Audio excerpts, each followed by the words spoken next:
Assalamualaikum warahmatullahi wabarakatuh. Waalaikumsalam. Waalaikumsalam warahmatullahi Waalaikumsalam. wabarakatuh.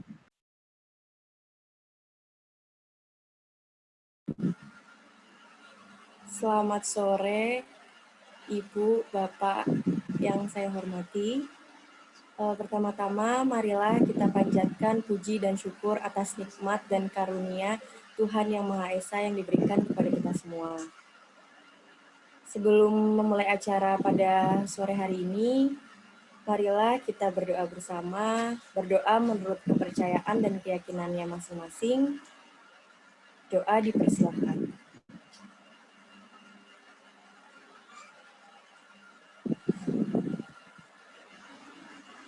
Berdoa selesai. Selanjutnya, mari kita mendengarkan lagu Indonesia Raya serta Mars Bela Negara.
Agama, beragam budaya serta golongan.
Selanjutnya, perkenalkan Ibu dan Bapak.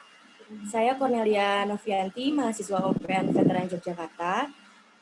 Alhamdulillah di sore hari ini kita dapat berkumpul dalam acara webinar Arti Penting Vaksinasi COVID-19 dan Strategi Pasca Vaksinasi COVID-19. Yang kami hormati, Ibu Endah Wahyurini selaku dosen pembimbing lapangan kelompok kami, Ibu Adina Muzayana selaku narasumber webinar, serta Bapak dan Ibu Dusun Gesian, serta semua partisipan. Selanjutnya berikut saya baca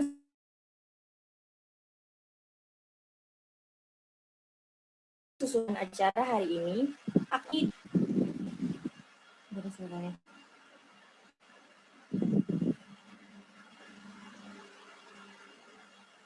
Selanjutnya akan ada materi yang akan disampaikan oleh Ibu Adina Muzayana dan nanti akan ada sesi tanya jawab. Selanjutnya yaitu sambutan oleh Ketua Kelompok KKN kami, Mbak Eka Saraswati. Dengan hormat kami persilahkan. Baik, sebelumnya apakah suara saya masuk? Ya. Terima kasih Mbak Cornel. Sebelumnya, Assalamualaikum warahmatullahi wabarakatuh. Selamat sore, salam sejahtera bagi kita semua. Yang terhormat Ibu Endah Wahyurini selaku dosen pembimbing KKN kami.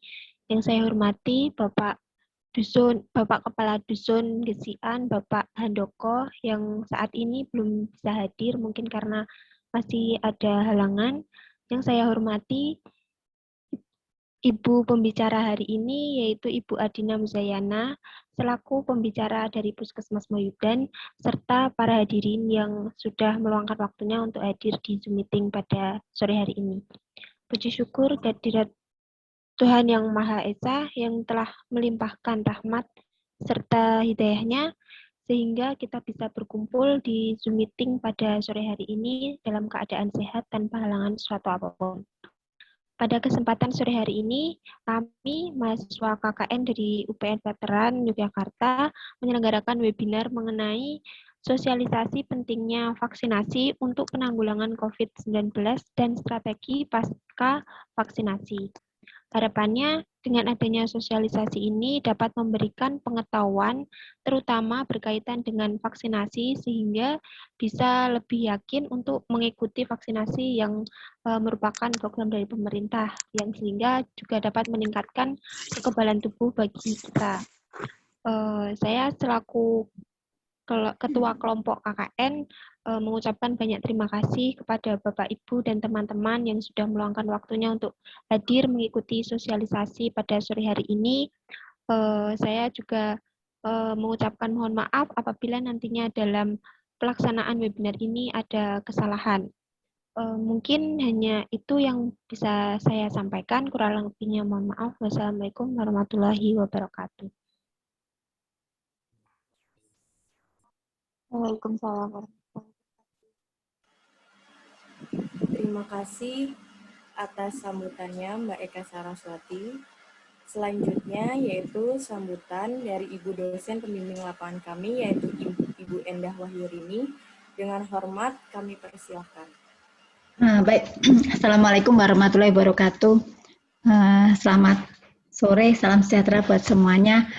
Terima kasih Mbak Cornelia.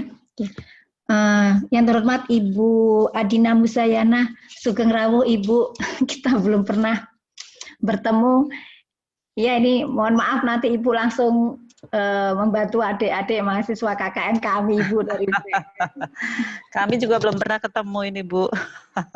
Ibu. Ya hanya lewat aja, chat WA aja. Sugeng Rawuh Ibu Adina, salam perkenalan dari saya, Bu Endah dari UPN Ibu. Iya. Saya perkenalkan, saya dari dosen Fakultas Pertanian Ibu. Ibu. Tugasi dari UPN untuk membimbing adik-adik 8 mahasiswa yang KKN di Desa Sumbersari. Nggih. Kemudian yang terhormat ibu-ibu atau remaja atau bapak ibu yang ada di Desa Sumbersari ya, warga masyarakat Sumbersari, salam sehat, semoga bapak ibu sehat semuanya. Kemudian mahasiswa KKN yang saya banggakan, semoga kalian tetap sehat ya, jaga kesehatan, gitu ya. Jadi alhamdulillah nanti kita akan mendengarkan tentang pentingnya vaksinasi dan juga prokes serta penanggulangan COVID-19 dan strategi pasca vaksinasi yang nanti akan disampaikan oleh Ibu Adina Muzayana SST MKep ya, beliau dari Puskesmas ya. Kemudian ini salah satu kegiatan dari mahasiswa KKN Ibu ya, mahasiswa ini sudah diterjunkan di Desa Sumbersari selama hampir 3 minggu ya. Kalian terjun tanggal 5 Juni kemarin ya. Kemudian nanti berakhir di 5 Juli dan kegiatan ini kami modifikasikan antara daring dan luring Ibu, ini ceritanya. Kemudian di bawah bimbingan serta pengawasan dari Pak Handoko, Pak Kadus ya. Tapi hari ini beliau berhalangan, salam hormat buat Pak Handoko, Pak Kadus ya yang sudah membantu adik-adik semua di KKN ini. Kami berharap banyak nanti materi, banyak wawasan, pengetahuan yang akan disampaikan Ibu Adina, yang akan memberi kami bekal untuk apa ya, supaya lebih hati-hati terhadap kondisi COVID yang semakin naik ya. Kemudian kita juga tetap tenang dan jaga imun. Saya yakin nanti banyak wawasan yang akan disampaikan Ibu Adina yang akan memberi kita pengetahuan. Semoga acara ini berlangsung dengan lancar. Demikian yang bisa saya sampaikan dan semoga kalian tetap sehat semuanya. Assalamualaikum warahmatullahi wabarakatuh. Waalaikumsalam warahmatullahi wabarakatuh. Terima kasih kepada Ibu Endah Wahyurini atas sambutannya. Selanjutnya yaitu inti dari acara sore hari ini, yaitu webinar arti penting vaksinasi COVID-19 dan strategi pasca vaksinasi COVID-19 yang akan disampaikan oleh Ibu Adina Muzayana dari Puskesmas Moyudan. Dengan hormat, waktu dan tempat kami persilahkan.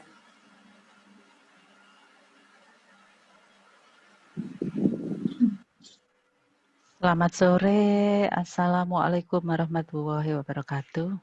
Waalaikumsalam warahmatullahi wabarakatuh. Mohon maaf, suara saya cukup terdengar ya.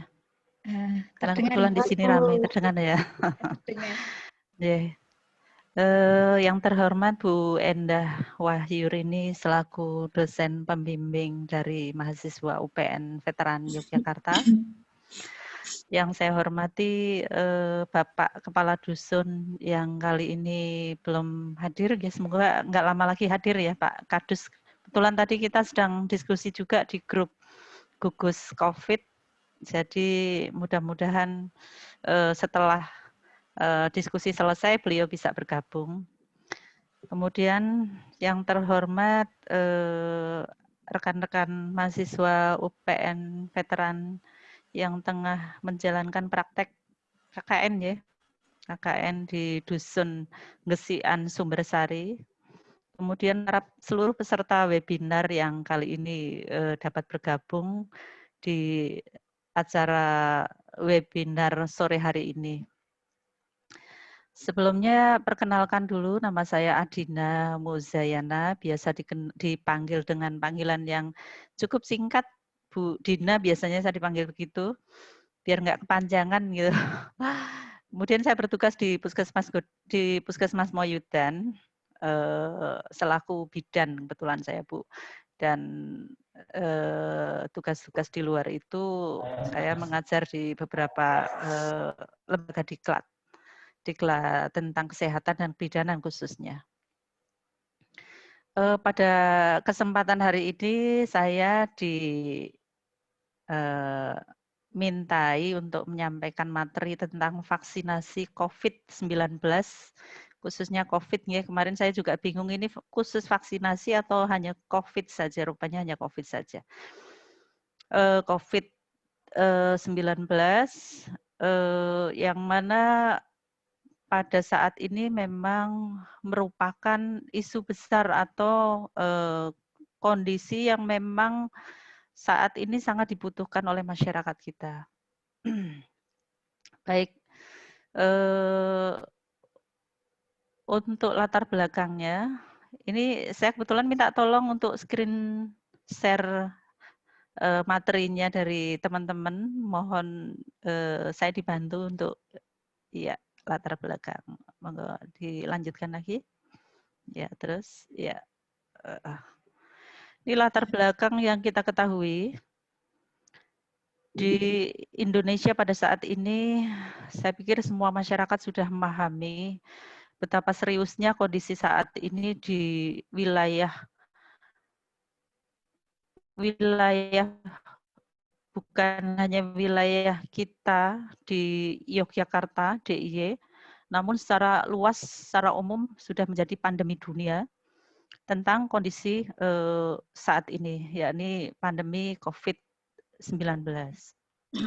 Yang mana dampaknya sudah Bapak Ibu sekalian ketahui, yang mana dampaknya sangat luar biasa. Tidak hanya berupa sektor kesehatan, tidak hanya berupa kondisi masyarakat, namun dampak-dampak yang sangat luas yang menimbulkan keprihatinan dan perlu kita pikirkan atau perlu kita bersama-sama saling bahu-membahu. Jadi COVID-19 ini sudah sangat harus kita bahu-membahu bersama, termasuk masyarakat juga semuanya harus turut berperan dalam penanggulangan COVID. Di antaranya latar belakang kenapa diperlukan adanya sosialisasi tentang vaksinasi ataupun penyelenggaraan vaksinasi. Monggo selanjutnya. Termasuk pada khususnya di wilayah kita, di wilayah yang teman-teman mahasiswa lakukan praktek lapangan, yang mana kondisinya juga tidak kalah dengan wilayah lain. Dalam 2 hari, bukan 2 hari, ya, dalam hari ini mungkin belum ada hitungan 24 jam, sudah ada kasus meninggal dunia 2 orang.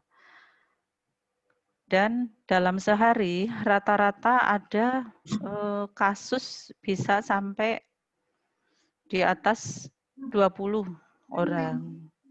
Penambahan kasus ini hanya satu desa saja. Satu desa, bayangkan di wilayah Sleman itu ada berapa puluh desa, berapa ratus desa. Kemudian di wilayah DIY ada berapa ratus bahkan ribuan desa. Kemudian secara luas lagi di seluruh Indonesia dan seluruh wilayah-wilayah yang lain.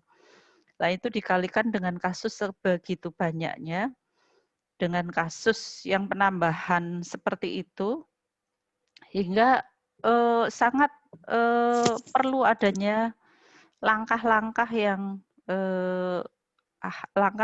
yang cukup memberi dampak penekanan terhadap adanya kasus tersebut, penambahan kasus tersebut.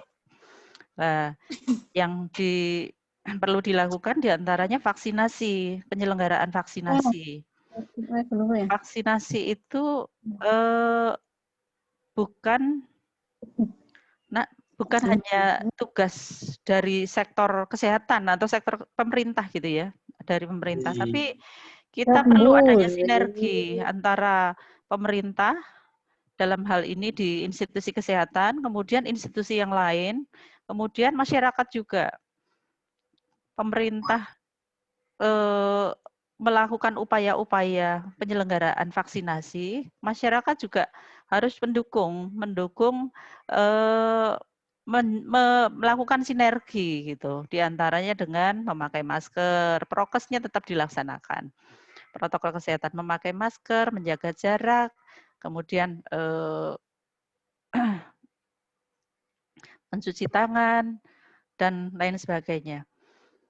Kemudian dari pihak pemerintah kita melakukan upaya trace itu ya, trace penjaringan kasus, kemudian treatment, yakni upaya-upaya pengobatan bagi yang sudah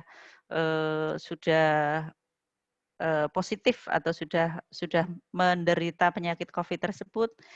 Dan sebelum itu juga, atau mungkin berupa lingkaran, kita tracing dulu, kemudian kita treatment, kemudian kita tes lagi. Tes setelah adanya treatment perlu kita tes lagi, kondisinya seperti apa.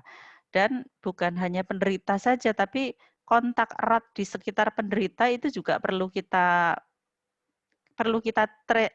lakukan tes gitu setelah sebelumnya dilakukan trace. Jadi trace itu penjaringan. Orang-orang yang sudah kontak dengan penderita itu kita jaring, kemudian kita lakukan tes. Itu suatu sinergi. Jadi ada upaya dari pemerintah, masyarakat juga berperan gitu. Di lain hal juga upaya vaksinasi ini perlu adanya kesadaran dari masyarakat. Masyarakat perlu tahu. Untuk menimbulkan kesadaran itu perlu adanya pengetahuan. Masyarakat biar tahu dulu. Untuk agar masyarakat tahu apa yang harus kita lakukan, ya sosialisasi seperti ini. Untuk mengadakan suatu penyuluhan-penyuluhan atau webinar atau mungkin suatu edukasi ke masyarakat agar masyarakat mendukung pelaksanaannya. Monggo, next. Selanjutnya. Ya. Ini mengapa kita gunakan vaksin, karena vaksin sudah terbukti ya. Vaksin itu tidak hanya untuk COVID saja, sebelumnya yang sudah terbukti, yakni untuk penyakit PD3I atau penyakit yang dapat dicegah dengan imunisasi, misal penyakit campak, penyakit polio, penyakit hepatitis B, TBC, difteri, pertusis, dan penyakit-penyakit yang lain yang bisa dicegah dengan vaksinasi. Untuk selanjutnya di COVID ini juga setelah dilakukan uji coba melalui tahap-tahap penelitian, selanjutnya COVID juga dijadikan salah satu imunisasi, salah satu vaksinasi yang dapat diterapkan untuk masyarakat kita menjadi bagian dari PD3I. Selain penyakit-penyakit yang selama ini sudah diprogramkan oleh pemerintah. Ketika sebagian besar kelompok masyarakat rentan diberikan vaksinasi, maka penyebaran patogen penyebab penyakit dapat dibatasi atau dihentikan. Harapannya seperti itu. Setelah dilakukan pemberian vaksinasi hingga penyebarannya dan dampak kesehatan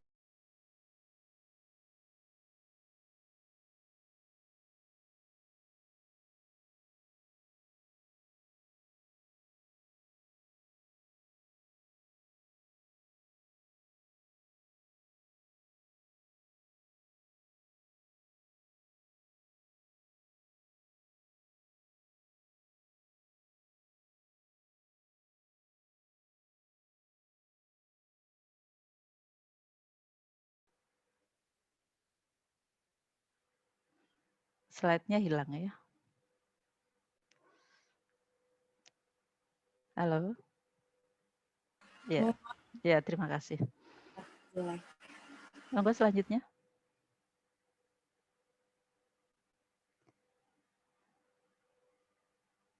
Ya, selanjutnya skip aja. Ya, selanjutnya. Terus. Ya. Setelah dilakukan beberapa tahap uji coba untuk vaksinasi, akhirnya pemerintah melalui presiden menginstruksikan untuk program vaksinasi yang mana saat itu dimulai awal tahun 2021.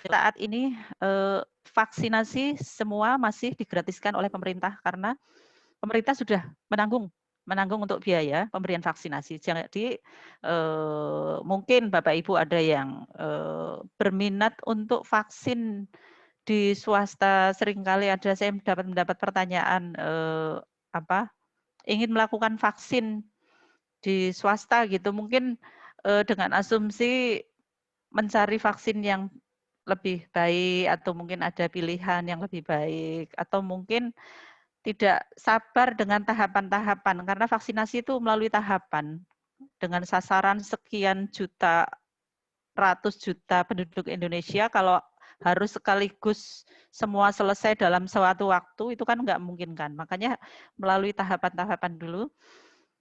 Dan ada beberapa masyarakat yang tidak sabar untuk melalui tahapan itu hingga mencari jalan pintas, ingin mencari vaksinasi tempat vaksin yang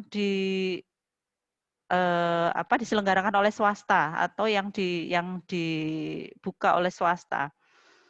Sementara sampai saat ini belum ada. Jadi vaksin masih didistribusi oleh pemerintah. Jadi logistiknya masih dari pemerintah dan semuanya masih ditanggung pemerintah secara gratis. Tidak dikenakan biaya.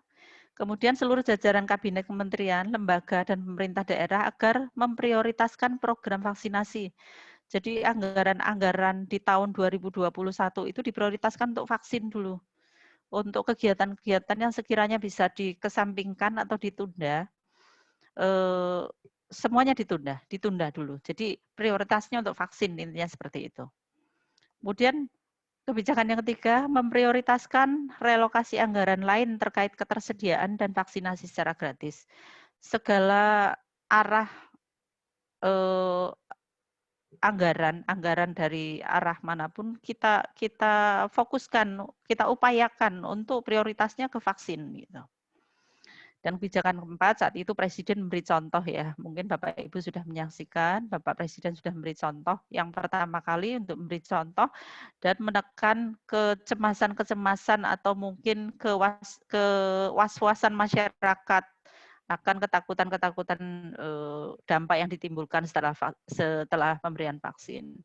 Mungkin ya masyarakat selama ini banyak kemakan informasi-informasi yang belum tentu kebenarannya. Jadi Bapak Presiden saat itu ingin membuktikan ke masyarakat seperti inilah untuk vaksinasi aman untuk kita. Jadi beliau memberikan contoh untuk yang pertama diberikan vaksinasi. Kemudian meminta masyarakat untuk terus menjalani disiplin 3M, yaitu masker, jaga jarak, dan mencuci tangan. Itu yang protokol yang tidak jemu-jemunya terus kita tekankan ke masyarakat. Karena masyarakat semakin ke sini saya lihat kok semakin merasa terbiasa dengan kondisi saat ini. Jadi ada sebagian masyarakat yang merasa sudah menutup telinga gitu, sudah menutup telinga, menutup mata dengan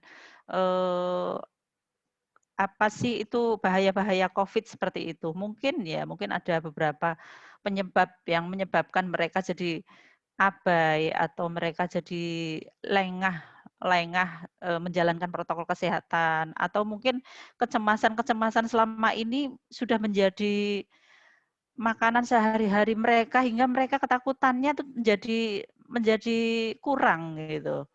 Menjadi hal yang sudah terbiasa dan rasa takutnya tuh itu masyarakat jadi lengah gitu.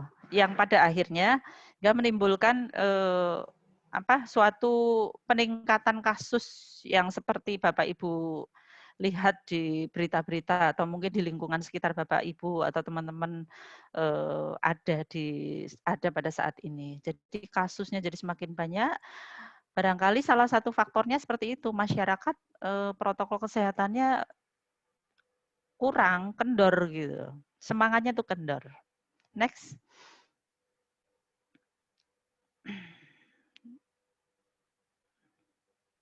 Berikutnya teman-teman. Ya, ini tujuan vaksinasi ya, membentuk kekebalan kelompok. Ya, hingga kelompok-kelompok ini tuh memiliki imunitas sehingga melindungi kelompok lain yang belum jadi sasaran. Kemudian menurunkan kesakitan dan kematian akibat COVID tentunya. Kemudian melindungi dan memperkuat sistem kesehatan secara menyeluruh. Yang keempat, menjaga produktivitas dan meminimalkan dampak sosial dan ekonomi. Itu yang sangat masyarakat saat ini dampaknya mungkin ya, dampak secara luasnya itu produktivitas dan dampak sosialnya itu luar biasa bagi masyarakat saat ini. Berikutnya.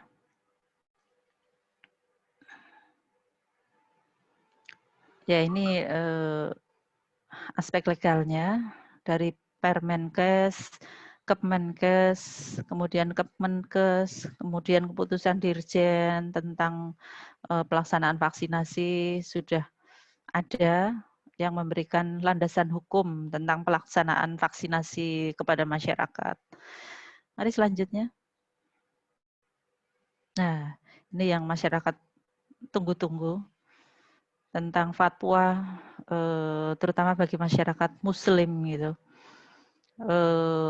Apa sih hukumnya tentang pemberian atau pemberian vaksinasi bagi kita gitu, bagi kita penerima vaksin, terutama bagi Muslim.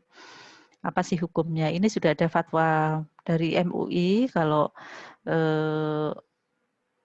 produk vaksin yang sudah dikeluarkan itu diperkenankan dan difatwakan hukumnya suci dan halal. Jadi masyarakat tidak perlu, terutama Muslim tidak perlu was-was lagi, tidak perlu khawatir lagi tentang kehalalannya. Di sini sudah ada fatwanya, monggo bisa dibaca-baca lagi. Selanjutnya.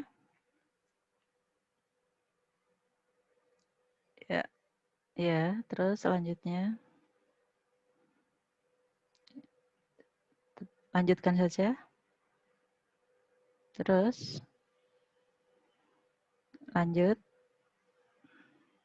Ini saya bikinnya terlalu banyak, jadi saya singkat-singkat saja yang sekiranya. Iya. Tempat pelaksanaan layanan vaksinasi COVID.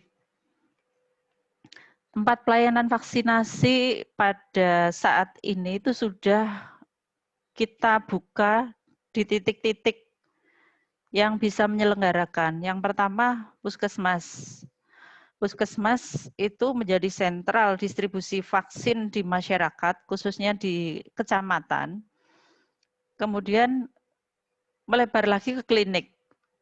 Kemudian rumah sakit, baik swasta maupun negeri, semua hampir semua rumah sakit sudah menyelenggarakan vaksinasi COVID. Kemudian UPT pelayanan KKP ya, KKP Kantor Kesehatan Pelabuhan itu juga ada. Kemudian kita masuk ke titik-titik tempat layanan. Bentar. Iya. Ya ini, intinya ini. Yang tadi, Mas? Ya. Ya, tempat-tempatnya ya. Ini di fasilitas pelayanan kesehatan yang berbasis untuk pelayanan publik seperti puskesmas atau rumah sakit itu yang menyelenggarakan vaksinasi, kemudian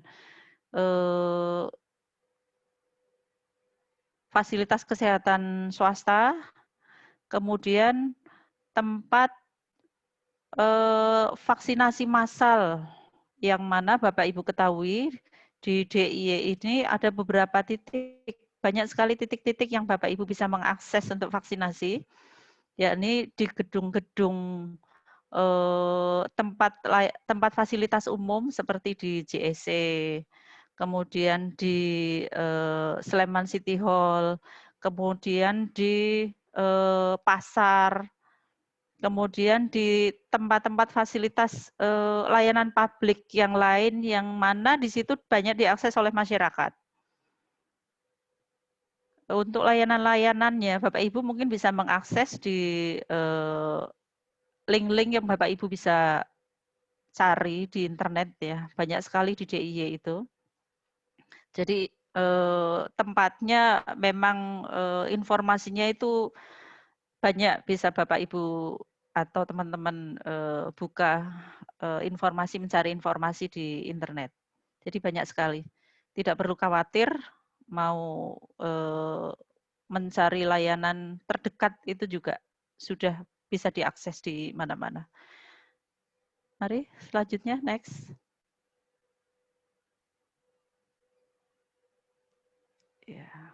Ya, diteruskan saja. Nah, untuk registrasi sasaran itu fungsinya untuk menentukan sasaran gitu. Jadi kita tempat-tempat yang Bapak Ibu atau teman-teman bisa akses itu membutuhkan jumlah pendaftar gitu. Membutuhkan logistik yang mana untuk menyesuaikan jumlah sasaran yang masuk. Makanya perlu adanya registrasi sasaran. Sasaran registrasi, kemudian kita kalkulasi, kita hitung, kemudian kita cukupi, kita berikan sesuai jumlah pendaftar. Setelah sasaran melakukan registrasi, kemudian sasaran yang sudah memiliki tiket dapat memperoleh vaksinasi di tempat fasilitas pelayanan kesehatan atau pos pelayanan yang mana itu ada pilihan di situ ya. Kalau tidak salah ada pilihan, Bapak Ibu atau teman-teman bisa memilih lokasi manapun gitu. Kalau seandainya mengakses di registrasi daftar vaksin ya, kalau nggak salah itu linknya yang Bapak Ibu bisa melakukan registrasi itu di daftar vaksin. Kalau di Sleman itu Sleman Go ID. Atau mungkin kota lain banyak bisa disesuaikan dengan kota yang mana teman-teman atau Bapak Ibu sekalian inginkan. Kemudian bisa dilakukan registrasinya itu bisa dilakukan secara kolektif, bisa secara individual. Kalau kolektif, misal dalam suatu perkantoran gitu, dalam suatu perkantoran itu bisa melakukan registrasi sekaligus, atau mungkin teman-teman dalam satu kampus gitu. Pada saatnya, suatu saat memang tahapannya sudah masuk ke usia-usia yang 18 ke atas gitu sampai lansia, karena sekarang tahapannya masih lansia, baru untuk lanjut usia dan pralansia. Nanti ada saatnya menyasar ke sasaran-sasaran selanjutnya ya. Jadi usia-usia reproduksi, usia-usia 18 sampai 50 tahun. Teman-teman adik-adik mahasiswa nanti bisa secara kolektif mendaftarkan atau registrasi baik secara kolektif maupun individu. Jadi bisa dikumpulkan atau mungkin sendiri-sendiri. Kemudian yang secara individual itu pun bisa dilakukan di lokasi tempat vaksin. Kalau seandainya belum sempat registrasi, itu bisa melakukan registrasi di lokasi vaksin.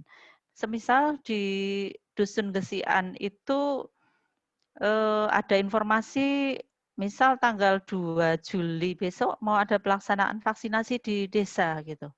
Bapak Ibu bisa mengakses langsung ke sana, langsung ke lokasi, sesuai jam yang ditentukan. Kemudian registrasi bisa dilakukan saat itu dengan syarat membawa kartu identitas. Kalau memiliki kartu BPJS bisa dibawa untuk melengkapi registrasi. Kalau seandainya tidak, cukup dengan menggunakan KTP saja, nanti bisa untuk mempermudah proses registrasinya. Atau kalau seandainya kita adik-adik mungkin ya ada yang berdomisili dari luar Gesian gitu, luar Sleman, domisilinya di sana, KTP-nya di sana, adik-adik tidak perlu khawatir, teman-teman tidak perlu khawatir kalau seandainya belum bisa pulang ke daerahnya gitu, karena bisa mengakses atau bisa melakukan vaksinasi dimanapun. Misal di rumah sakit atau mungkin di Puskesmas Mauyudan juga bisa, nanti bisa dilakukan. Pada intinya semua kita melayani seluruh masyarakat Indonesia, khususnya warga Indonesia. Next, selanjutnya.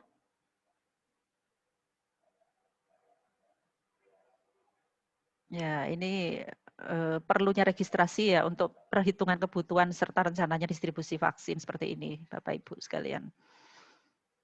Mari selanjutnya. Nah, untuk pendanaan, tentunya pendanaan semua dari anggaran APBD maupun APBN yang ada di pihak pemerintahan.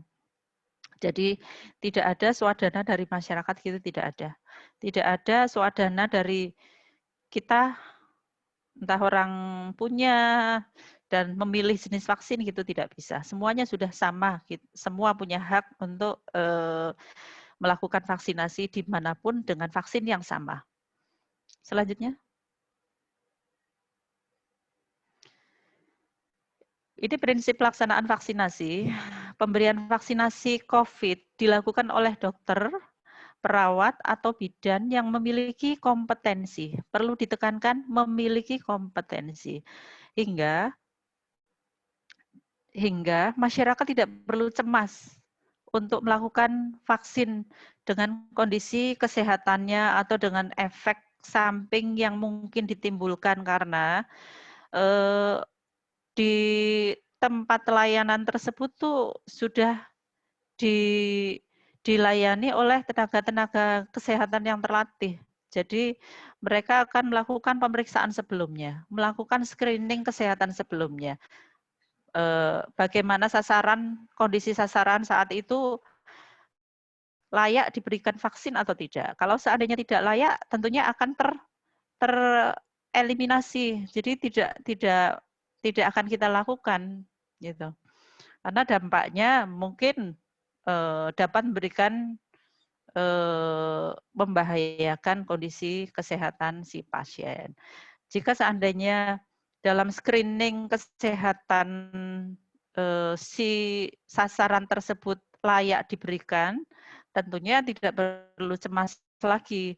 Tidak perlu cemas lagi, takut lagi akan kondisi-kondisi dampak yang ditimbulkan. Karena sudah kita lakukan pemeriksaan dan dinyatakan aman diberikan vaksin tersebut. Yang tentunya petugas tersebut memiliki surat tanda registrasi, kompetensi, hingga tenaga kesehatan tersebut ya sudah terlatih gitu, sudah tidak perlu diragukan lagi. Kemudian pelaksanaan pelayanan vaksin tidak mengganggu pelayanan imunisasi rutin dan pelayanan kesehatan lain. Jadi untuk pelayanan vaksinasi yang lain tetap diselenggarakan selain pelayanan vaksinasi COVID. Karena di tempat pelayanan kesehatan juga ada pelayanan vaksinasi yang lain. Ada vaksinasi ISPA, ada vaksinasi untuk bayi, ada vaksinasi untuk remaja kanker leher rahim, kemudian vaksinasi yang lain. Kemudian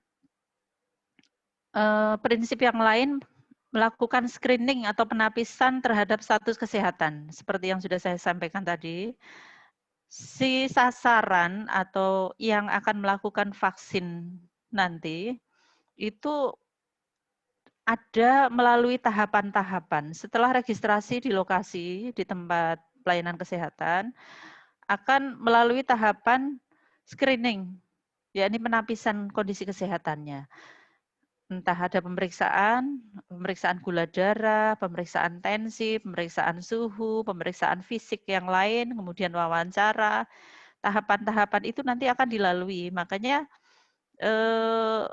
Bapak, Ibu, atau teman-teman harus bersabar kalau seandainya melakukan antrian vaksinasi, karena memang seperti itu, ada tahapannya. Demi keamanan bersama dan mencegah hal-hal yang ditimbulkan, hingga semua sasaran atau calon yang akan divaksin semua akan menjalani pemeriksaan lengkap.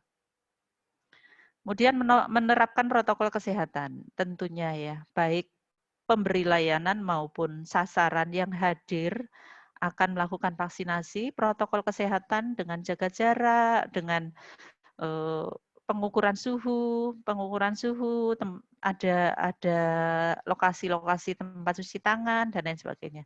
Protokol kesehatannya tetap dilakukan. Kemudian mengintegrasikan dengan kegiatan surveillance, terutama deteksi kasus dan analisa dampak gitu. Jadi maksudnya akan kita survei lagi, lakukan survei dampak yang ditimbulkan.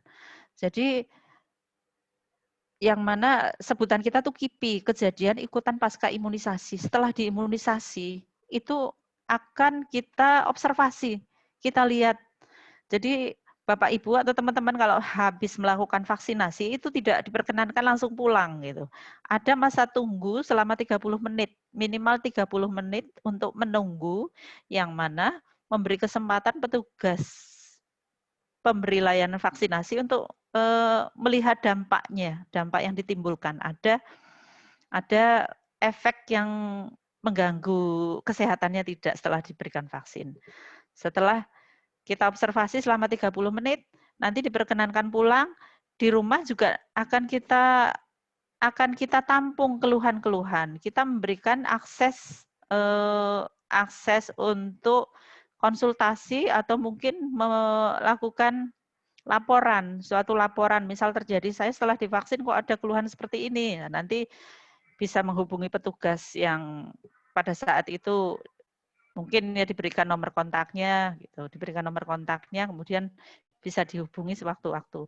Nah, ada petugas surveillance nanti akan mengikuti, menganalisa, melakukan deteksi kasus atau dampak setelah dilakukan pelaksanaan imunisasi. Alhamdulillah selama dari awal tahun 2021, selama pelaksanaan vaksinasi, kejadian KIPI yang kita sebut KIPI, kejadian ikutan pasca imunisasi, belum sampai terjadi yang parah gitu, sampai menimbulkan si penerima vaksin itu sampai dia sakit berat gitu, enggak ada. Rata-rata hanya keluhan pegel gitu aja atau ngantuk gitu. Ngantuk atau mungkin bengkak di tempat setelah divaksin itu pun sangat jarang gitu. Ada 1-2 yang demam gitu, tapi kadang-kadang memang disertai dengan kondisi memang dia sudah tertular dengan keluarga, dalam satu keluarga itu ada yang sakit juga gitu. Jadi selama kita memberikan layanan vaksinasi itu belum ada KIPI yang berat gitu. Jadi harapannya Bapak Ibu sekalian tidak ada kekhawatiran untuk melakukan vaksinasi COVID. Mari selanjutnya. Ya, skip aja. Lanjut aja. Nah, ini alurnya. Yang tadi. Ini alur layanan vaksinasi. Kalau Bapak Ibu mengakses tempat layanan vaksinasi, itu ada melalui beberapa tahapan. Yang kita sebut meja ya. Ada meja 1. Meja 1 itu tempat pendaftaran. Kemudian ada meja 1B. Meja 1B itu, meja 1A itu tempat registrasi awal. Jadi kalau belum sempat daftar vaksin, mengakses daftar vaksin, nanti di situ dengan membawa KTP, menunjukkan identitas, bisa melakukan registrasi di meja 1A. Nah, meja 1B itu selain untuk kelanjutan registrasi juga untuk screening. Untuk screening kondisi wawancara. Jadi nanti ada isian, ada semacam isian yang teman-teman atau Bapak Ibu sekalian yang harus isi untuk menuangkan kondisi kesehatannya selama ini, riwayat kesehatan dan kondisi kesehatan saat ini. Kemudian ada meja 2. Meja 2 itu screening oleh tenaga kesehatan yang menentukan gitu si sasaran itu boleh divaksin atau tidak. Ya, jadi di situ penentu pemberi keputusan si A boleh divaksin atau tidak gitu. Kemudian nanti pindah lagi ke meja 3. Meja 3 itu pelaksanaan vaksin, ya, setelah diberikan suntikan, kemudian pindah ke meja 4. Meja 4 itu meja untuk pencatatan dan observasi. Jadi teman-teman atau Bapak Ibu nanti setelah dilakukan vaksin akan dicatat dan diobservasi, dipantau. Tidak boleh langsung pulang, akan melalui waktu pantau dulu.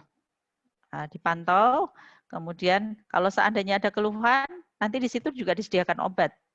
Disediakan obat yang bisa dibawa pulang. Gitu. Dan kemudian diberikan kartu vaksin untuk sebagai identitas untuk melakukan vaksinasi selanjutnya. Jadi ada tahapan besok, karena vaksinnya tidak hanya sekali, perlu adanya suatu booster. Booster itu untuk penguatan. Jadi tahapan vaksin awal yang pertama sekarang, kemudian nanti ada suntikan kedua. Dan waktunya akan diberitahukan pada di bagian meja 4. Next selanjutnya.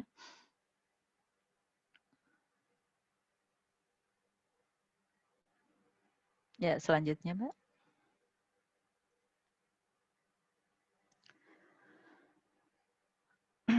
Pelaksanaan vaksinasi di tingkat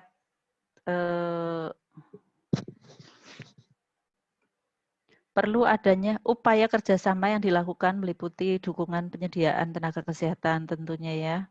Kemudian lokasi tempat vaksin, yang mana tempat vaksin itu bisa diselenggarakan boleh di luar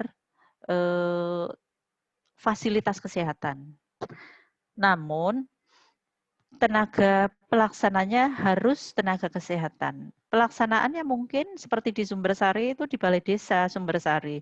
Tapi tenaga pelaksananya, tenaga penyelenggaranya atau tenaga yang memberikan layanan itu harus tenaga kesehatan gitu. Kemudian perlu adanya kerjasama dari keamanan ya untuk menjamin keamanan masyarakat pengguna atau yang mengakses vaksinasi tadi. Kemudian perlu adanya sosialisasi dan penggerakan masyarakat seperti pada saat ini perlunya sosialisasi ya untuk menggerakkan masyarakat. Mungkin masyarakat selama ini banyak di mengkonsumsi atau mungkin ya banyak sekarang informasi masyarakat kan bisa mengakses dari manapun ya. Masyarakat bisa memposting informasi apapun, masyarakat bisa mengakses informasi apapun, dan belum tentu kebenarannya tuh informasinya bisa dipertanggungjawabkan. Jadi perlu adanya dukungan dari semua pihak untuk meyakinkan ke masyarakat tentang perlunya vaksinasi dan keamanan vaksinasi. Tidak mudah kemakan oleh berita-berita yang belum tentu kebenarannya. Kemudian yang lebih penting lagi pengelolaan limbah medis. Jadi pada saat pemberian vaksinasi, walaupun pelaksanaannya di fasilitas, bukan fasilitas kesehatan, bukan fasilitas layanan kesehatan, limbah medis itu juga harus dikelola. Tidak dibuang sembarangan gitu bersamaan dengan limbah yang lain. Harus kita kelola. Tetap nanti kita bawa pulang, kita bawa di tempat layanan kesehatan, kemudian kita limpahkan atau kita olah menjadi dalam pengelolaan limbah medis gitu. Jadi masyarakat tidak perlu khawatir dengan limbah-limbah tersebut. Kemudian agar kerjasama dapat terlaksana dengan efektif dibutuhkan tim pelaksana mulai di tingkat provinsi, kabupaten, puskesmas, tentunya yang melibatkan semua lini baik lintas sektor maupun lintas program serta masyarakat yang terkait. Baik, selanjutnya.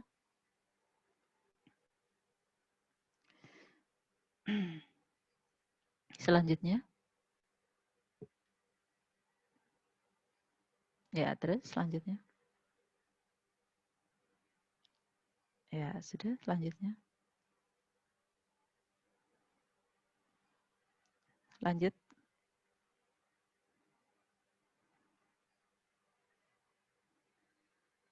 Lanjut. Lanjut.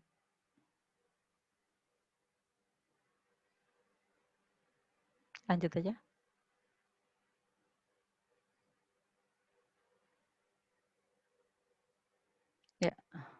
sudah lanjutnya. Slide yang baru ya berarti ya. Ya. Slide-nya ada banyak Bapak Ibu, makanya saya skip aja yang sekiranya ini saja. Nanti kita perjelas dengan tanya jawab ya, lebih enak nanti.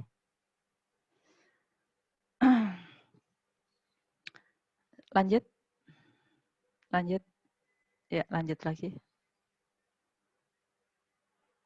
Kembali ke tadi.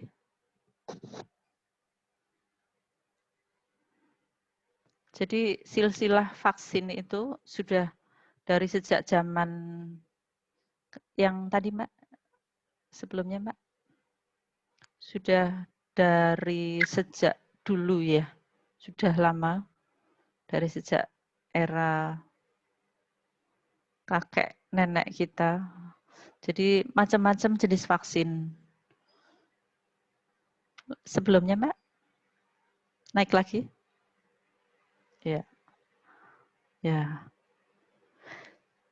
Jadi sebenarnya pandemi itu selama ini bukan terjadi saat ini saja, Bapak Ibu atau teman-teman. Sebelumnya juga pernah terjadi pandemi-pandemi yang lain. Salah satunya pandemi influenza. Influenza yang selama ini Bapak Ibu derita, batuk pilek seperti itu. Pada zaman dahulu kala itu juga kondisinya seperti saat ini. Memakan cukup banyak korban dan dampak kesehatannya itu cukup serius untuk penderitanya. Karena apa? Saat itu belum terbentuk herediter kekebalan yang kita bentuk, kekebalan yang ada di tubuh gitu.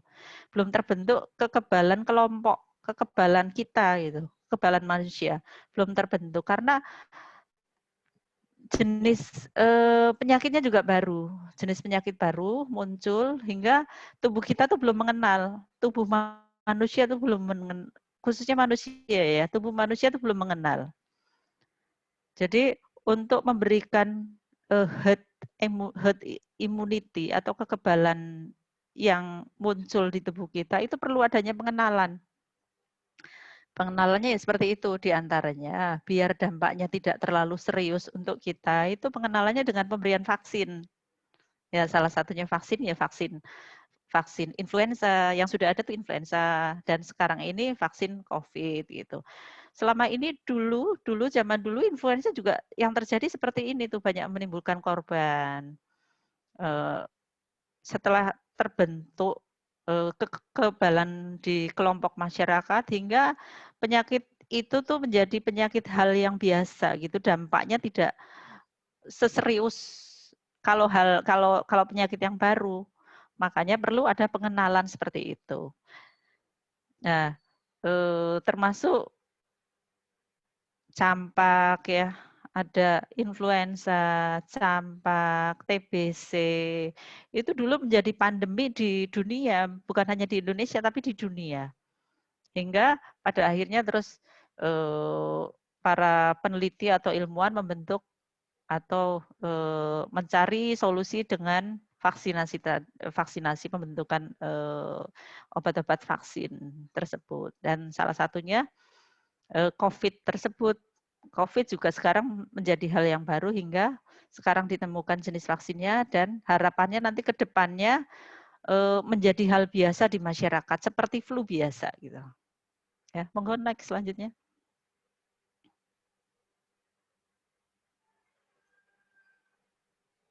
Nah, ini kondisi vaksinasi di dunia itu sudah termasuk di Israel, Arab Saudi, negara-negara Timur Tengah, negara Barat, semua sudah menyelenggarakan vaksinasi COVID, Bapak Ibu.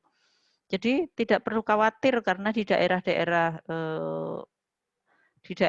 Arab yang mana sebagian besar masyarakatnya itu orang Muslim gitu ya, mereka juga melakukan vaksinasi tersebut. Selanjutnya.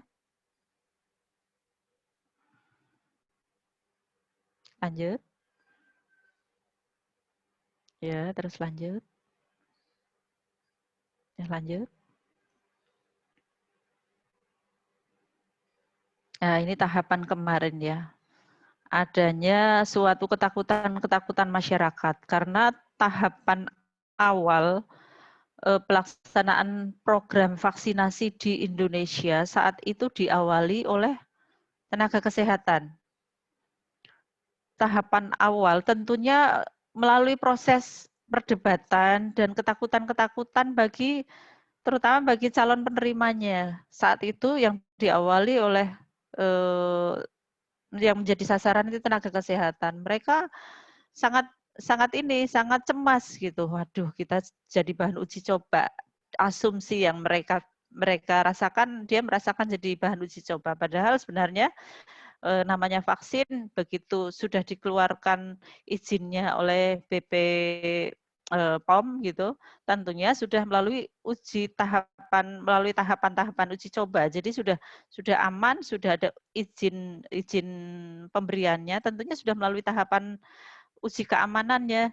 Nah, tahapan yang pertama sasaran vaksin tersebut kebetulan nakes. Nah, nakes saat itu juga sama seperti kondisi saat ini, masyarakat juga masih harap-harap cemas, aku mau tidak ya gitu.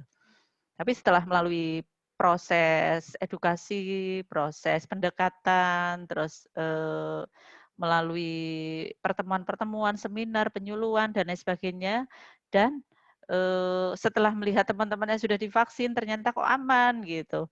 Akhirnya pelan-pelan untuk prosentase tenaga kesehatan atau sasaran-sasaran yang berikutnya gitu sudah mulai naik. Mereka sebagian besar sudah melakukan vaksinasi. Nah, sekarang pada tahap ini tuh tahap setelah tenaga kesehatan, waktu itu tahap pertama tenaga kesehatan, kemudian ada tahapan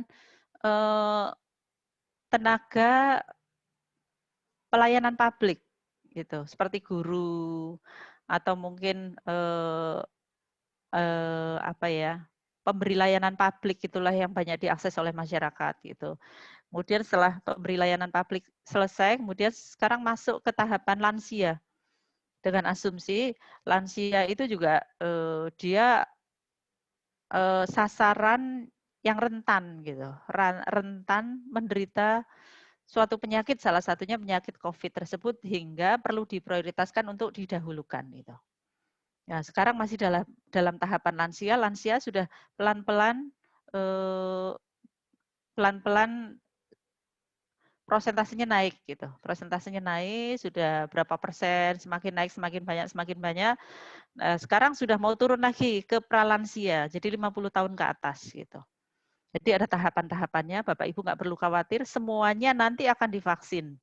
Karena memang tahapan itu juga disesuaikan dengan kondisi sumber daya masyarakat, sumber daya tenaga kesehatan yang memberikan vaksin, dan tentunya masyarakat pendukung gitu juga ada keterbatasan. Gitu. Jadi perlu adanya tahapan yang harus dilalui dan usia-usia yang mana-mana dulu yang perlu diprioritaskan. Tentunya prioritasnya berdasarkan kerentanan terhadap suatu penyakit gitu. Seperti usia lansia dan tadi tenaga kesehatan itu pihak yang paling rentan menderita penyakit karena yang bersangkutan itu sangat dekat dengan penderita khususnya penyakit COVID tersebut hingga didahulukan. Kemudian tahapan-tahapan yang lain. Sampai pada akhirnya semuanya akan mendapatkan vaksinasi. Bagi yang belum memutuskan, isu utamanya adalah keamanan atau efek samping. Ada 50% dan disusul efektivitasnya. Yaitu isu-isu yang masih terus berkembang hingga menjadikan mereka tuh ragu gitu.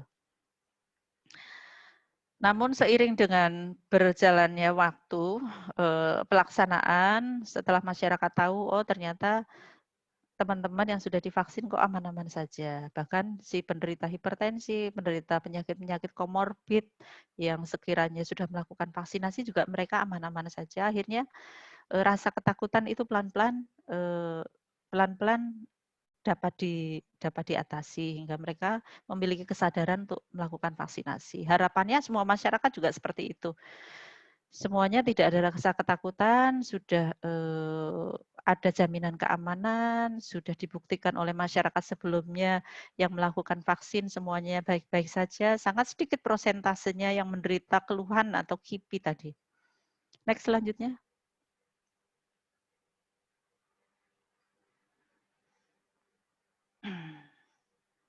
Lanjut. Selanjutnya, banyak sekali nih ya. Nah, ini. Yang tadi, Mbak.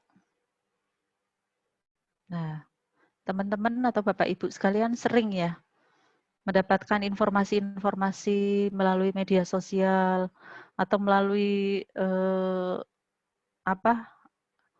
percakapan dengan teman atau tetangga atau keluarga mungkin ya tentang berita-berita negatif tentang vaksin COVID tersebut. Ada yang bilang setelah divaksin kemudian pingsan, tak sadarkan diri, bahkan sampai meninggal. Ada yang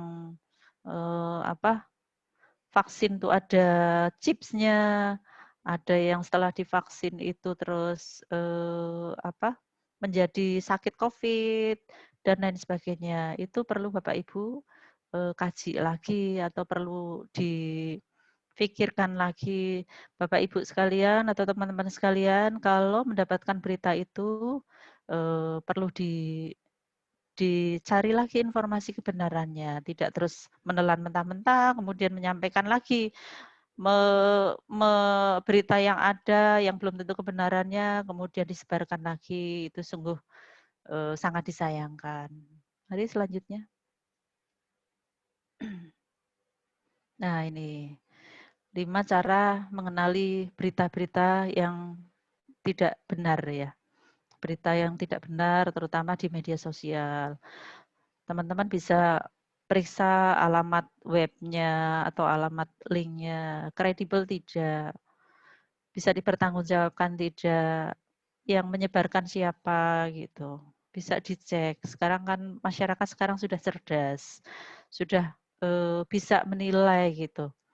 Jadi jangan semudah itu, apalagi menyebarkan lagi berita-berita yang belum tentu kebenarannya. Jadi jangan mudah kemakan hoax, apalagi orang-orang yang sudah berpendidikan ya, adik-adik atau teman-teman yang dari kampus itu saya pikir sudah lebih pintar gitu, sudah lebih cerdas. Jadi ada berita jangan semudah itu ditelan matang-matang, apalagi disebarkan lagi.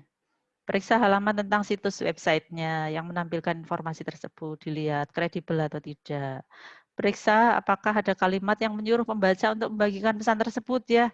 Sering cirinya seperti itu ya Bapak Ibu.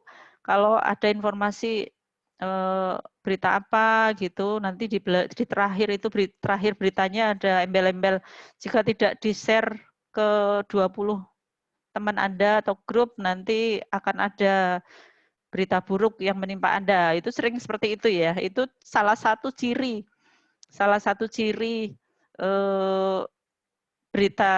berita hoax gitu, berita yang belum tentu kebenarannya. Jadi mereka ada kepentingan entah secara finansial, entah secara non finansial, ada kepentingan akan tersebar luasnya berita itu. Jadi perlu dicari lagi, perlu dipikirkan lagi kita secara bijak untuk mensikapi berita-berita tersebut. Kemudian bisa cross check lagi ke Google tema berita tuh ada ininya ya. Ada cross check, cari di Google tema berita spesifik yang ingin dicek. Bisa cross check karena kita bisa mengakses dari Google maupun dari yang lain. Cek kebenaran gambarnya di Google Image juga bisa dicek di situ. Kenalkan pada orang yang termakan hoax 5 cara kenali hoax tersebut. Ya seperti yang tadi ya. Jadi sekali lagi jangan mudah termakan berita-berita yang belum tentu kebenarannya. Bisa cek secara kita searching di internet atau mungkin ditanyakan ke petugas kesehatan yang kita tahu sudah sudah tahu, mereka punya kompetensi, mereka punya kemampuan, mereka punya pengetahuan di bidang kesehatan yang lebih gitu. Jadi jangan mudah termakan oleh hoax. Mari selanjutnya. Lanjut. Ya, langsung masuk ke itu aja Mbak, langsung masuk ke slide yang ketiga, file yang ketiga. Ya, rekomendasi dokter spesialis penyakit dalam Indonesia tentang vaksin COVID. Ke bawah Mbak, yang lembar kedua. Nah, lampiran rekomendasi. Untuk individu dengan komorbid. Komorbid itu penyakit penyerta. Maka kriteria berikut merupakan keadaan yang belum layak untuk dilakukan vaksinasi coronavirus atau COVID-19.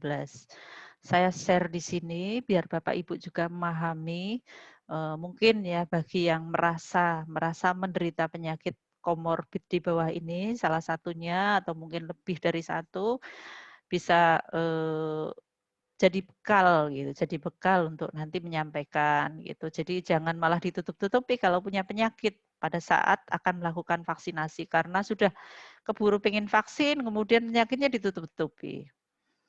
Salah satu di antaranya yakni reaksi alergi.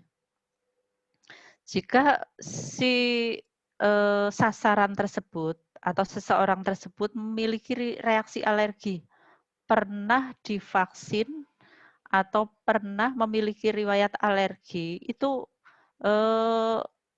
akan dikategorikan sasaran yang belum layak. Ya, apalagi alerginya alergi berat. Kalau hanya alergi gatal sedikit gitu di ujung-ujung jari gitu enggak apa-apa. Tapi kalau alergi yang berat, dia harus setelah dilakukan vaksinasi apa gitu ya, misal vaksinasi flu gitu, kok dia langsung shock atau pingsan atau mungkin demam, menggigil sampai kejang-kejang gitu. Itu yang tidak diperbolehkan. Kemudian penyakit autoimun sistemik. Penyakit autoimun sistemik seperti lupus ya atau SLE. SLE itu yang mana dia tuh penderita kelainan fungsi autoimunnya, imunitas di tubuhnya tuh ada kelainan. Kemudian penyakit Sjogren. Sjogren nanti teman-teman bisa searching di internet ya.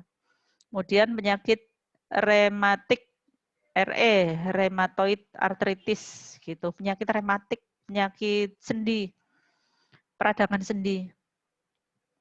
Karena biasanya kalau penyakit radang sendi, peradangan-peradangan seperti itu tuh pengobatannya dengan obat-obat imunosupresan. Dengan mengkonsumsi imunosupresan yang efeknya akan menurunkan daya tahan tubuh gitu. Jadi pemberian vaksinasi khawatirnya berdampak ke kesehatannya karena dia tengah menjalani pengobatan imunosupresan. Kemudian penyakit vaskulitis. Vaskulitis vaskulitis itu penyakit peradangan pembuluh darah kapiler gitu, pembuluh darah tepi. Ada vaskulitis. Khusus untuk tiroid autoimun, penyakit tiroid, penyakit hormonal, tiroid itu kaitannya dengan penyakit hormonal gitu. Penyakit tiroid autoimun, hematologi IBD gitu, boleh divaksin selama mendapat rekomendasi dari dokter yang merawatnya. Ya, dengan komorbid saja boleh melakukan vaksinasi. Ada komorbid tertentu selama itu direkomendasikan oleh dokter, jadi dikonsultasikan sebelumnya dengan dokter penyakit dalam yang merawatnya. Kemudian yang tidak boleh melakukan vaksin lagi, yakni individu yang mengalami infeksi akut. Misalnya seorang menderita TBC, penyakit paru-paru gitu. Kemudian penderita meningitis gitu, infeksi di selaput otak yang menyebabkan dia kadang sampai koma atau tidak sadarkan diri karena yang diserang tuh otak gitu. Jadi perlu dipikirkan lagi. Kemudian pada infeksi TB itu TBC ya. Pengobatan obat antituberkulosis perlu minimal 2 minggu untuk layak vaksinasi. Jadi diobati dulu 2 minggu, kemudian baru divaksin bagi penderita TB tadi atau penderita TBC. Kemudian yang tidak boleh lagi penderita kanker darah, kanker padat, tumor padat, kelainan darah talasemia, kemudian imunohematologi, kanker darah juga semacam kanker darah ya, kemudian hemofili, gangguan pembekuan darah, gangguan koagulasi atau pembekuan darah tadi, maka kelayakan dari individu yang dengan kondisi ini tergantung dokter ahli yang merawatnya. Harus melalui pengawasan oleh dokter ahli yang merawatnya. Jika dokter ahli yang merawatnya sudah merekomendasikan, artinya kondisi si pasien tersebut sedang memungkinkan untuk diberikan vaksin, maka baru diperkenankan dan dapat melakukan vaksinasi. Kemudian rekomendasi yang lain, yakni individu yang menggunakan obat imunosupresan. Imunosupresan itu sama seperti tadi untuk mengobati peradangan sendi atau mungkin penyakit lupus. Itu menggunakan obat-obat imunosupresan yang fungsinya itu menekan daya tahan tubuh gitu. Menekan daya tahan tubuh hingga daya tahan tubuhnya sedang dilemahkan, dikurangi karena mungkin daya tahan tubuhnya saat itu banyak menyerang ke organ, jadi dikurangi. Kalau seandainya dia divaksin akan dikhawatirkan akan memberi efek yang kurang baik bagi kesehatannya, jadi perlu ditunda dulu. Kemudian bagi penerima sitostatika dan radioterapi itu pengobatan kanker keganasannya itu perlu ditunda dulu atau nunggu rekomendasi dari dokternya dulu. Kemudian lagi penyakit kronis seperti penderita asma, penderita penyakit paru-paru, penyakit jantung, penyakit metabolik, hipertensi, gangguan ginjal yang sedang dalam kondisi akut yang belum terkendali itu juga tidak boleh. Nah, selain kondisi yang berada di luar kriteria di atas, maka layak diberikan vaksin COVID. Jadi Bapak Ibu sekalian atau teman-teman sekalian tidak perlu khawatir. Sudah ada rekomendasi apa-apa saja yang boleh diperkenankan vaksin dan tidak, hingga dapat menjadi pedoman bagi tenaga kesehatan atau petugas si pemeriksanya, pemberi layanan vaksinnya. Hingga kekhawatiran akan dampak yang ditimbulkan setelah vaksin tidak perlu lagi. Jadi Bapak Ibu sekalian, monggo sekiranya sudah menjadi sasaran vaksin, sudah diinformasikan untuk melakukan atau segera melakukan vaksin, segera melakukan vaksin. Seperti itu. Dari saya mungkin nanti akan dilanjutkan dengan tanya jawab. Silakan saya kembalikan lagi ke pembawa acara. Ya, ya baik, terima kasih Ibu Dina. Selanjutnya yaitu sesi tanya jawab kepada Bapak, Ibu, Mas, dan Mbak. Jika ada yang ingin bertanya, dipersilahkan. Bisa langsung saja.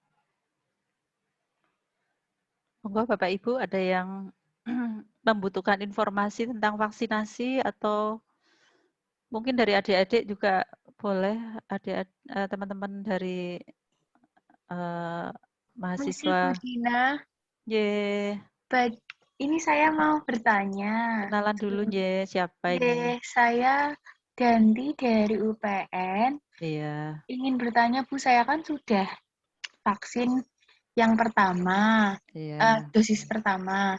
Itu Mm-mm. saya di JEJ. Nah, kalau misalkan dosis kedua itu misalkan saya ternyata ada magang kalau di luar kota, apakah tetap bisa melakukan itu di luar kota tersebut atau harus kembali? Terima Mm-mm. kasih, Bu. Baik. Langsung saya jawab ya, berarti ya. Nggih, Bu, monggo, Bu. Iya, langsung saja. Saya itu pelupa ya nanti kalau dikumpulkan. Jadi pada intinya pelaksanaan vaksin itu bisa diakses dimanapun. Seperti tadi yang sudah saya sampaikan. Jadi misal teman-teman dari luar kota gitu, dari luar kota, luar DIY, luar Jogja itu akan melakukan vaksin di wilayah Jogja gitu. Boleh-boleh saja selama membawa identitas. Jadi jika seandainya saat itu sudah registrasi mungkin ya daftar vaksin di wilayah mana, misal Papua gitu. Kemudian tidak bisa hadir ke sana, nanti datang saja ke lokasi, misal ke JEC gitu. Sudah waktunya untuk melakukan vaksin ulang, datang saja ke JEC dan tunjukkan identitasnya dan kartu vaksin ya. Kemarin dapat ya Mbak kartu vaksin ya? Dapat Ibu, dapat. Ya, kartunya ditunjukkan saja hingga si petugas bisa membuka daftarnya, Nanti sudah setelah saat registrasi dengan memasukkan kartu identitas nomornya, nomor NIK-nya saja sudah terbuka. Kemarin vaksinnya di mana, terus kapan waktunya gitu. Jadi ya itu pada intinya boleh dimanapun gitu. Kalau seandainya yang kedua mau dilakukan di sini juga boleh gitu. Baik, Yang terima penting kasih registrasi Bu. saja. Iya.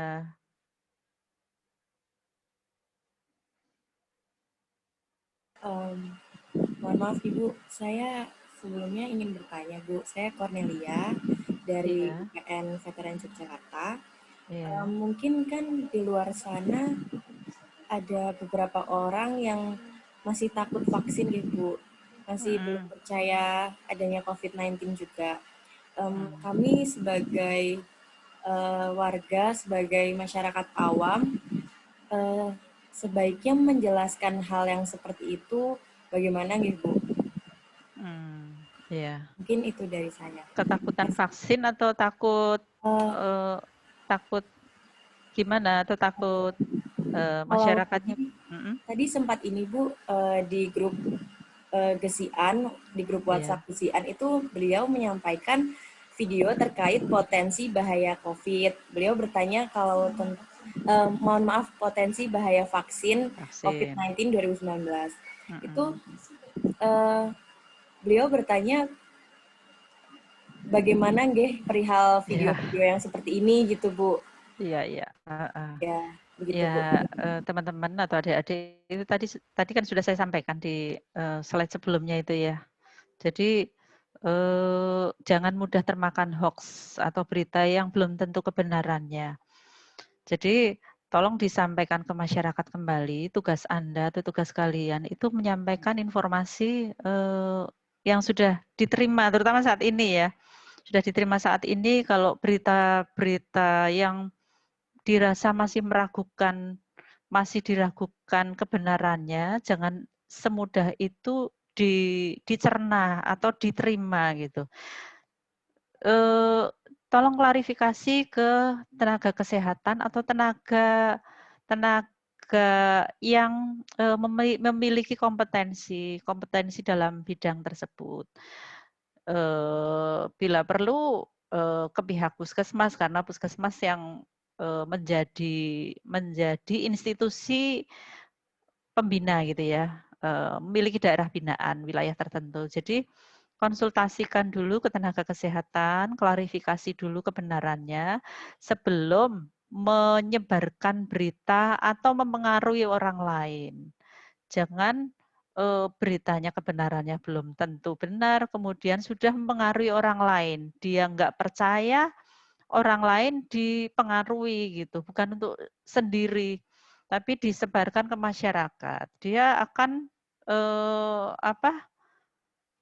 memiliki dosa yang semakin berlipat-berlipat kalau seandainya orang yang menerima berita itu kemudian mempengaruhi orang lain. Jadi akan semakin menyebar. Ada baiknya masyarakat disampaikan ke masyarakat agar bijak mensikapi informasi. Jadi tadi ada kiat ya, ada trik.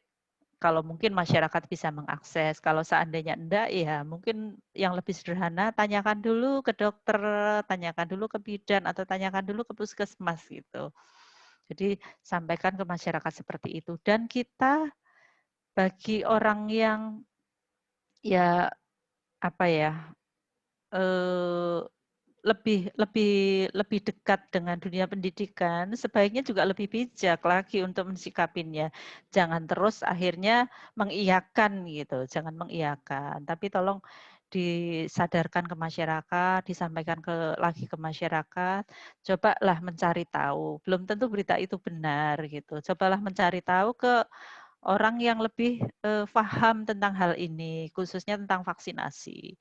Karena berita-berita yang berkembang di masyarakat itu belum tentu kebenarannya. Ya tadi, untuk belum tentu berita yang disebarkan memiliki sumber-sumber yang bertanggung jawab, dapat dipertanggungjawabkan gitu.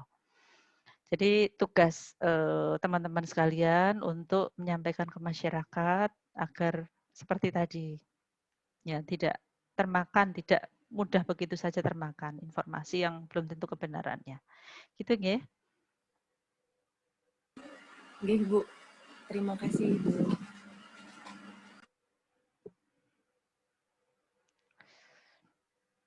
Ada yang belum vaksin teman-teman selama ini, adik-adik terutama mahasiswa, kan sekarang tahapannya kan belum ke usia di bawah 50 tahun ya. Tentunya masih banyak terutama di kalangan teman-teman adik-adik mahasiswa yang belum vaksin. Mungkin ada sebagian yang masih ragu, mungkin pengen menanyakan seperti apa sih ya vaksin-vaksin.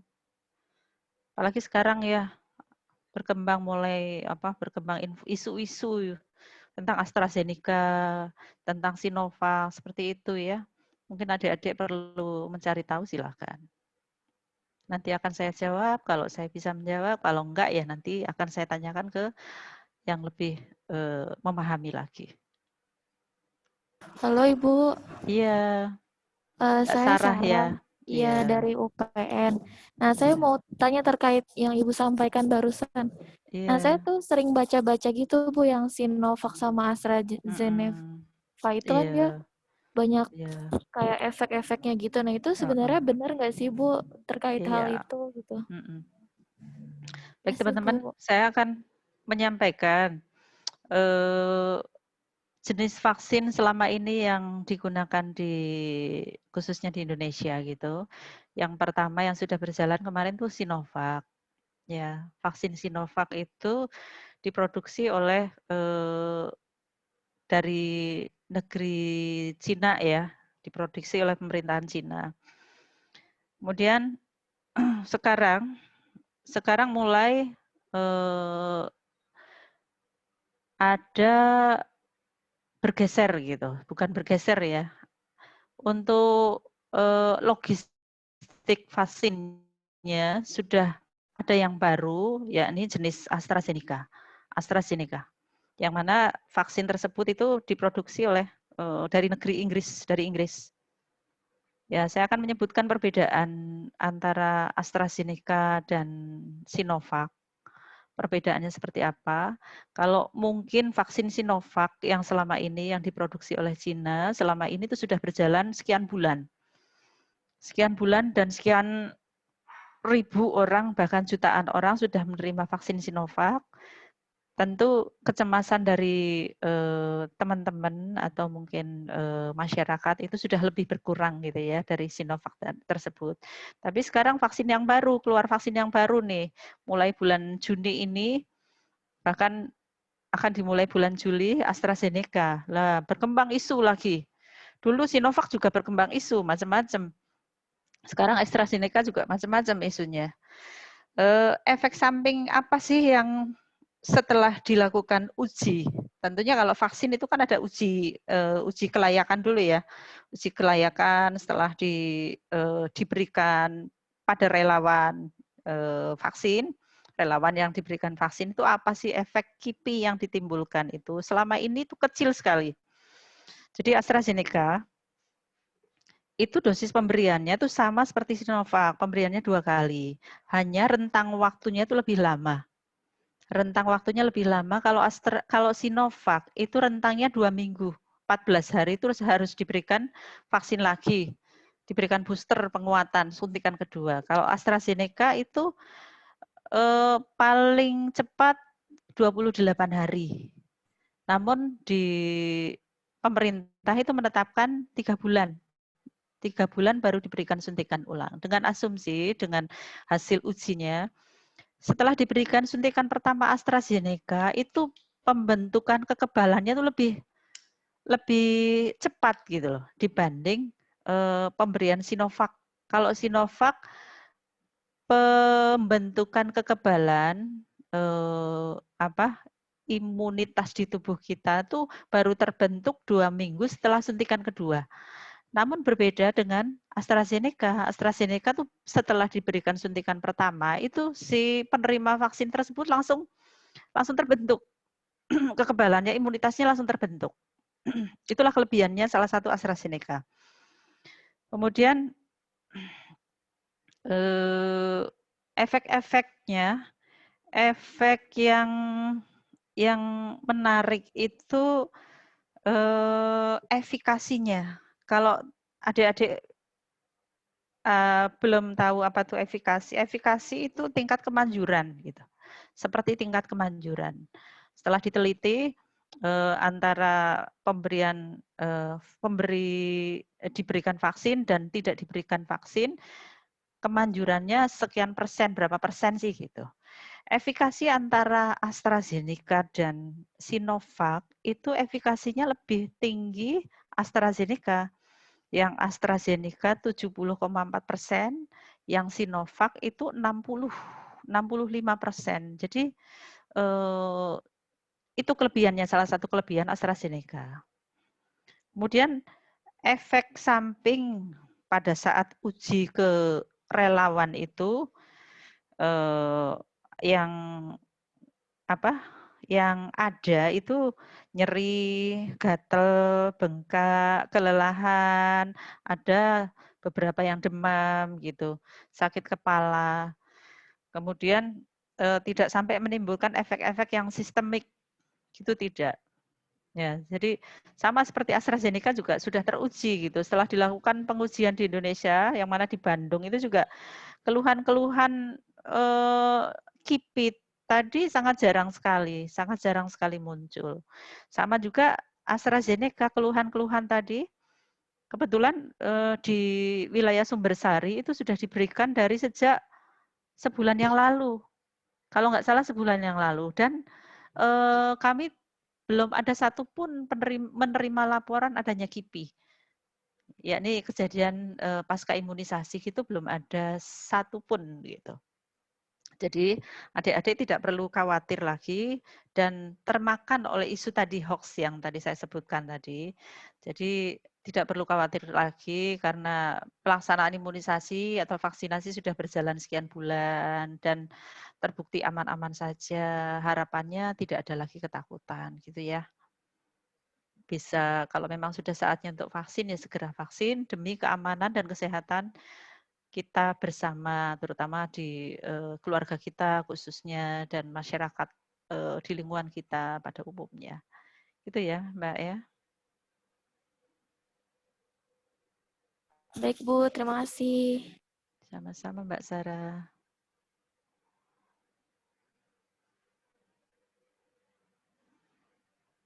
Mungkin ada lagi yang ingin bertanya.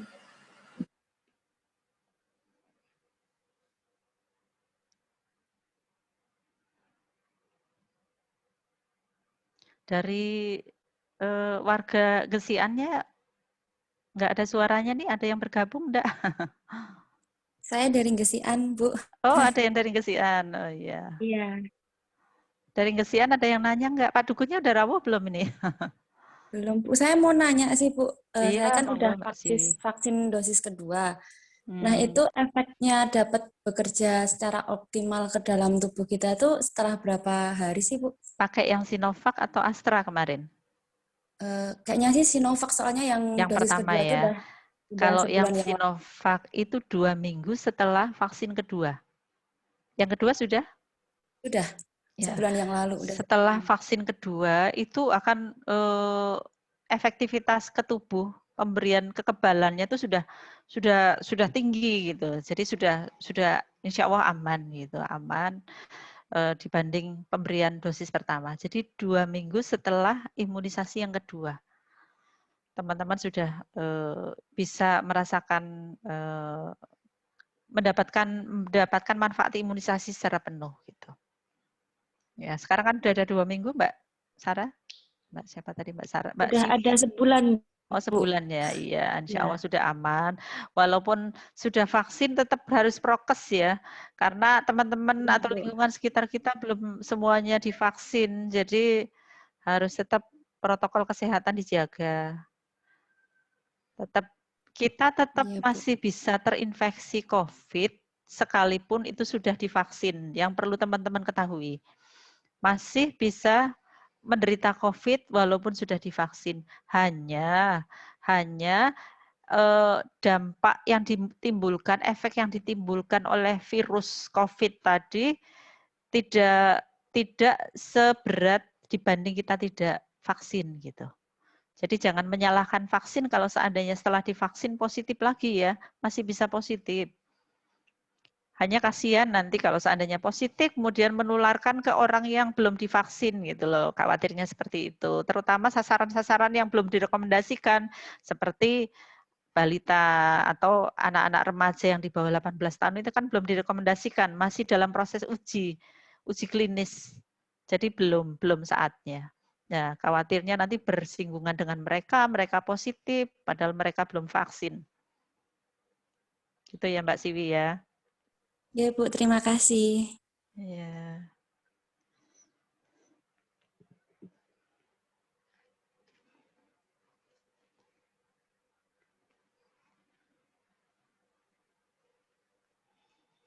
Bu, saya nanya lagi boleh nggak? Iya, Mbak Sarah, silakan. Kebetulan saya kan dari luar Jogja gitu ya, Bu. Nah, saya masih bingung, Bu, kalau misalnya saya mau vaksin gitu kan, saya bukan daerah asal Warga sini. Nah, sini, itu, iya. nah itu sebaiknya kemana ya, Bu? Boleh. Hanya sekarang tahapannya kan ditunggu tahapannya gitu. Nanti informasinya akan di-share ke media sosial.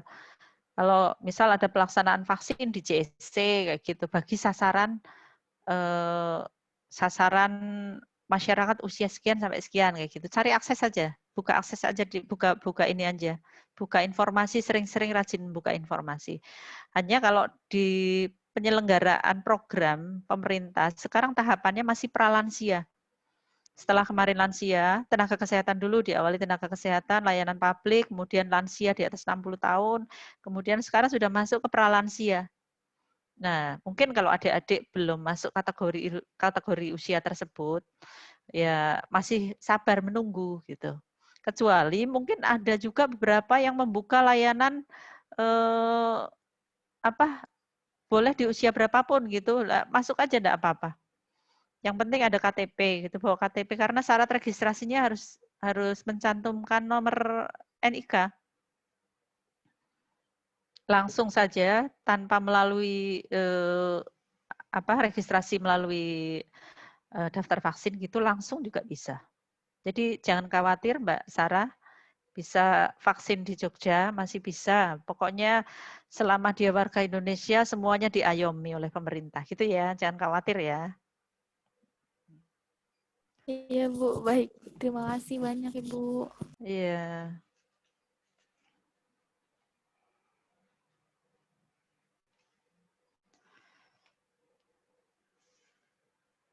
Sudah jam 5 ini, mau sampai jam berapa? Mungkin sekian ya Bu sesi tanya jawabnya. Sebelum ditutup acara hari ini, mungkin kita boleh foto bersama terlebih dahulu Bu. Baik, ya saya sudah buka ininya. Untuk Bapak-Bapak, Ibu-Ibu, dan Mbak Mas, boleh minta tolong buka videonya ya. Nyala.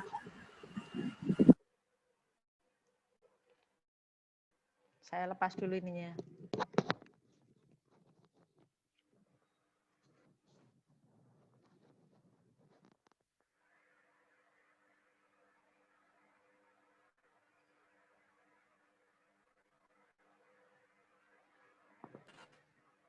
Yuk teman-teman yang lain boleh.